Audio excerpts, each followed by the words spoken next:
morning on the West Coast, good afternoon on the East Coast, and of course for Europe, good evening. Um, we've got two games on tonight. Again, this is as busy as things are going to get for the rest of the season. And as somebody who a month ago was tracking sometimes, 13, 14, 15 games, 12 is usually about as high as it got in a given week. But this is a lot easier, a lot less, a lot less to worry about.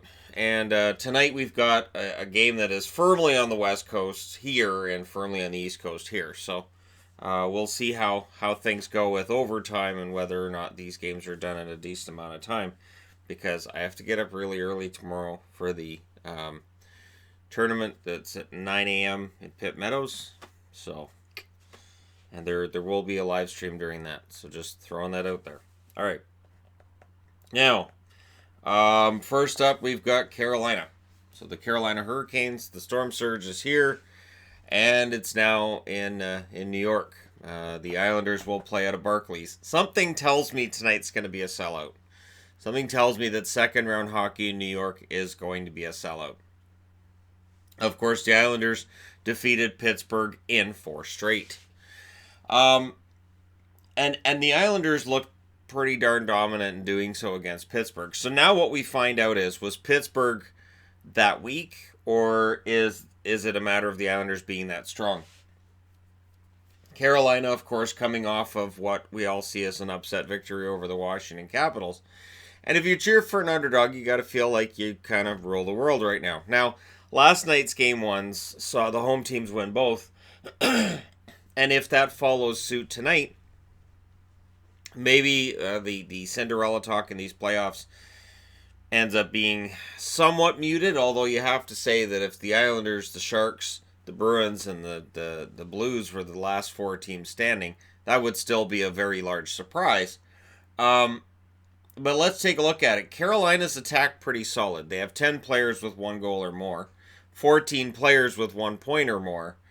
The Islanders, 7 players with a goal or more, and 15 players with 1 point or more. So, considering they played 3 less games, pretty solid attack for the New York Islanders. Leading scorers for Carolina, Jacob Slavin, 9 assists. Foegele, 4 goals, 2 assists. Hamilton, 3 goals, 3 assists. He's going to be very glad that he's done with Ovechkin for the year. Stahl, 3 goals, 3 assists. Aho, 2 goals, 3 assists. And McGinn with 2 goals and 3 assists for Carolina. On the Islanders side of things, Eberle, 4 goals, 2 assists. Barzal, 5 assists. Bailey, 3 goals and an assist. Filppula with 4 assists. Nelson with 3 goals. And Anders Lee with a goal and 2 assists. Now, the goaltending matchup, and I said this when I was previewing the series, I do see this as favoring the Islanders, but not by as much as the numbers are going to tell you. Mrazek's got an .899 save percentage. Leonard's got a .956. And again, we'll see if the Islanders were that dominant, if Leonard was that dominant, or whether or not Carolina's better on the attack than the Pittsburgh Penguins. And yeah, I find it really strange to be uttering that sentence. But we're in bizarro world, aren't we? Power plays and penalty kills. On the Carolina side, their power play 12%. Not great in the first round. And their penalty kill wasn't either, 75%. They won that series at 5-on-5. Power play for the New York Islanders, 15.4%. Penalty kill, 90.9%. So power play not fantastic, but that penalty kill pretty awesome. So special teams, I give a bit of an edge here to the Islanders for that penalty kill. And we'll see whether or not the penalty kill numbers get better for the Carolina Hurricanes being against the Islanders rather than against the Washington Capitals. Because the Capitals, one of the most lethal power plays, period. And the fact that Carolina pitched 75% on the penalty kill, it's not awful. With the lead after the first period, Carolina won 2 of their games. With the lead after the second period, they won 2 of their games, so they were tied or losing going into the third period of games that they won twice in the first round. The Islanders, they won games that they led after the first 3 times, games they led after the second twice. So they had 1 lead slip away after the first, and they still won that game after that anyways. So we'll see. And like I said, we'll see if we end up with some overtime here. We're now at 11 overtimes in this year's playoffs. Last year, there were 10. So we have already had more overtime in this year's playoffs than we had all of last season. And I've had people say, "Oh, who's like I talk about how sometimes there's talk about changing the format."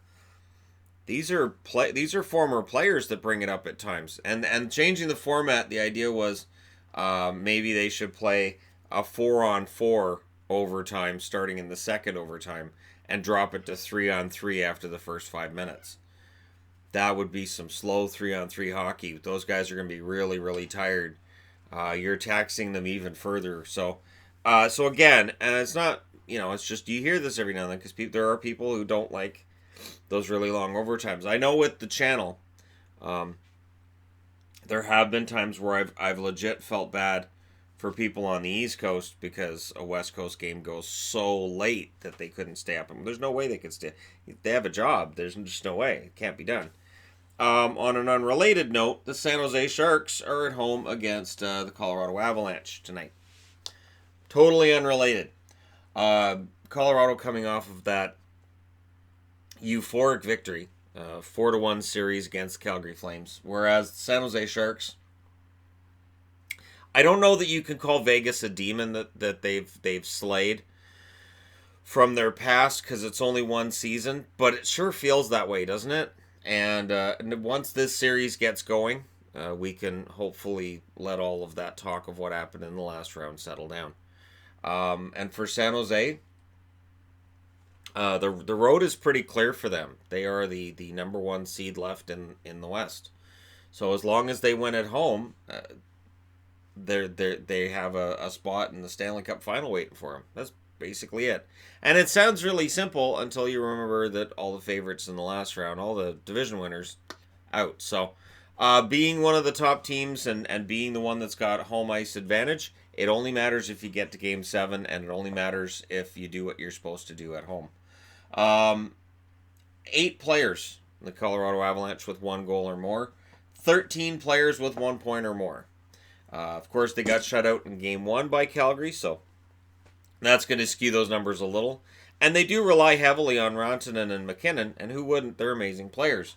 On the San Jose side, 10 players with 1 goal or more, 16 players with 1 point or more. And it is going to be, can San Jose stop McKinnon? Can San Jose stop Rantanen, Landeskog? If they can stop those 3 players, this series should go towards San Jose. But of course, that depends on them getting theirs going too. Rantanen leads Colorado in scoring with 5 goals, 4 assists. McKinnon, 3 goals, 5 assists. Tyson Barrie with 5 assists. Wilson, 2 goals, 2 assists. Nieto, 2 goals, 2 assists. And Landeskog, a goal and 3 assists. On the San Jose side, Erik Karlsson with 9 assists led San Jose through those 7 games. We'll see how he is doing tonight. Hurdle with 6 goals, 2 assists. Couture, 6 goals, 2 assists. LeBanc with 2 goals and 3 assists. Burns, a goal and 3 assists. Thornton, a goal and 3 assists. Meyer, also with a goal and 3 assists.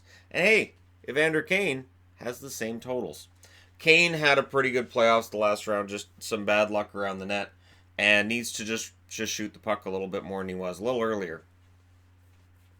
How will rest affect these series? Is a good question too, because last night we saw with Columbus and Boston, Columbus didn't play bad. Columbus just, that's what happens when you're off for a long time. You can be rusty to start the game. So we'll watch and see if the Islanders struggle to get up to speed with Carolina, who came out of an amazing Game 7, and if Colorado struggles to get up to speed with San Jose, who came out of an amazing Game 7 as well.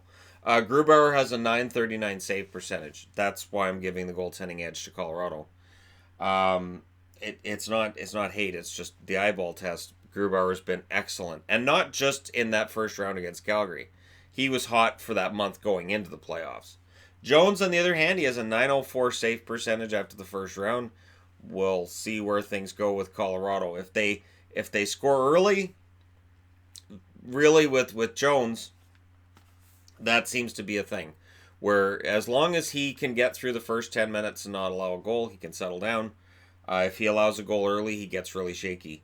And of course, Dell played in that first round, had an appearance in relief. He has an .861 save percentage. He had 2 appearances in relief. And again, so that's why I give that advantage to Colorado. Just Grubauer had an amazing first round. all around. Power play for Colorado, 20%. Their penalty kill, 77.3%. Power play for San Jose, 23.5%. Their penalty kill in that first round, 72.4%. Now, of course, that power play greatly helped by those 4 goals they scored on that one major penalty. That counts as 5 different power plays. So that'll inflate those numbers. Really, they want to win this at 5-on-5. If it becomes a special teams game, that'll probably be in favor of the Colorado Avalanche. Winning when having the lead after the first, Colorado twice, and after the second twice. They had a couple of comeback victories against Calgary. San Jose, if they had a lead after the first, they won 3 times. If they had a lead after the second, they won twice in the first round of the playoffs. So, you know, it is different in that these teams are all able to come back. These teams all played close games, and I think we're in for a pretty solid second round. It usually doesn't feel quite as intense as the first, but we could get there. San Jose, avoid that first goal against in that first couple of minutes of the game. Colorado, you got to jump on them. This should be a very well-rested team. This should be a tired, and we know they're a physically bruised team. So Colorado has to kind of push that as much as they can with the lineup they have. But we'll see what happens, right? Going to be a very interesting night. Let me know your picks in the comment section below, that kind of thing. Don't forget to hit like and subscribe if you're browsing your way through. You just happened upon this video. Hey, thank you guys so much for watching. I'll talk to you again soon.